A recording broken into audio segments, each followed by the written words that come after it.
भारत जोड़ो यात्रा इस देश की पहली पदयात्रा नहीं है। हमारे इतिहास में कई पदयात्राएं हुई, पर जिस तरह का जन सैलाब उमड़कर आ रहा है, या तो ये महात्मा गांधी की पदयात्राओं में उमड़कर आता था, या एक अब राहुल गांधी जी की पदयात्रा में उमड़कर आ रहा है। और ये आगाज है 2024 में बदलाव का। इस देश में जब जब पदयात्राएं हुई, तब तब सत्ता परिवर्तन हुआ।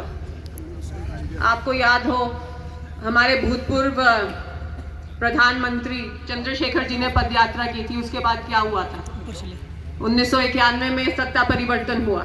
जिन्हें किसानों का दुख दर्द नहीं दिखता, जिन्हें महिलाओं की पीड़ा नहीं दिखती, जिन्हें युवाओं का जो बेरोजगार घर बैठे हैं उनका दुख दर्द नहीं दिखता, ये उन सबको सत्ता से उखाड़ फेंकेगा। मैं आज आप लोगों से पूछना चाहूंगी, चुनाव से पहले बहुत लोग आपके सामने आएंगे खंडवा पहनकर, आपको सब्ज बाग दिखाएंगे। क्या ऐसे लोग सच्चे किसान नेता हैं, या सच्चा किसान नेता वो है जो दुख दर्द में आप लोगों के साथ खड़ा रहे, आपसे किए हुए सारे वादे पूरा करे और आपकी आवाज बुलंद करे चंडीगढ़ में और दिल्ली में?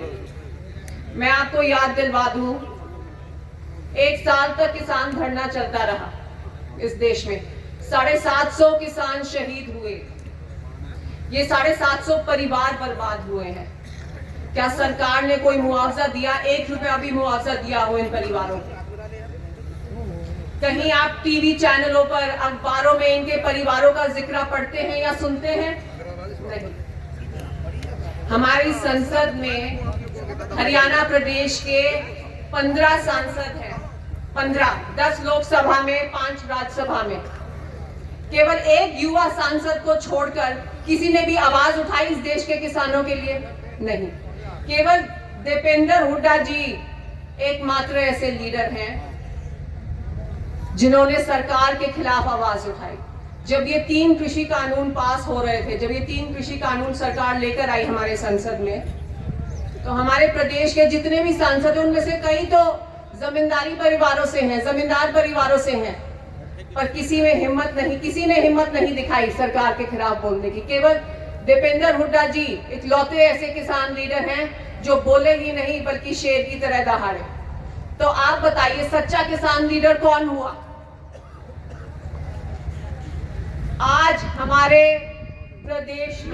हमारे प्रदेश का किसान डीएपी के लिए, यूरिया के लिए, सिंचाई के पानी के लिए तरस रहा है। मैं दादरी क्षेत्र से आती हूँ। दादरी की हजारों एकड़ जमीन बंजर हो गई। क्यों? क्योंकि बंधवाना माइनर का पानी कहीं और डाइवर्ट कर दिया गया। आज हमारे प्रदेश में एक ऐसे कृषि मंत्री हैं जो अपने आप को पूरे हरियाणा का कृषि मंत्री नहीं, केवल अपने हलके का कृषि मंत्री समझते हैं। पर चौधरी भूपेंद्र सिंह हुड्डा जी जब मुख्यमंत्री थे ऐसा नहीं था। ना ही डीएपी की किल्लत थी, ना ही यूरिया की किल्लत थी, ना ही सिंचाई के पानी की किल्लत थी, क्योंकि माननीय भूपेंद्र हुड्डा जी ये समझते थे कि जब किसान खुशहाल होगा तभी ये देश प्रगति कर पाएगा। और ये जो पदयात्रा है, आप इसको राहुल गांधी जी की या कांग्रेस पार्टी की पदयात्रा ना समझें, ये पदयात्रा है हमारे देश के किसानों की, जिसका दुख दर्द ये सरकार नहीं देख पा रही, जिनको बर्बाद करने पर तुली हुई है हमारे प्रदेश की भी और देश की भी सरकार। ये पदयात्रा है इस देश की महिलाओं की, जो 8 साल की डबल इंजन की सरकार होने के बावजूद, बेटी बचाओ बेटी पढ़ाओ का नारा होने के बावजूद समझ चुकी है कि ये खोखले नारे हैं।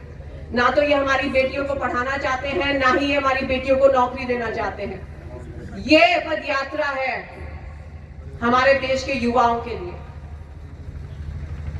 जो 5-5, 6-6 डिग्री होने के बावजूद घर पर बेरोजगार बैठे हैं। ये पदयात्रा है सरकारी कर्मचारियों के लिए जो अपनी पुरानी पेंशन स्कीम बहाल करना चाहते हैं। ये पदयात्रा है हमारी आशा बहनों के लिए, आशा वर्कर बहनों के लिए, जिन्होंने जान हथेली पर रखकर कोरोना के समय जब कोई घर से बाहर नहीं निकलना चाहता था, 18-18, 20-20 घंटे लोगों की सेवा की। ये पद यात्रा है, हम सभी की पद यात्रा है, तो आप बढ़ चढ़कर इसमें हिस्सा लें और इस गूंगी बहरी सरकार को अपनी आवाज सुनाएं। धन्यवाद। जय हिंद, जय भारत।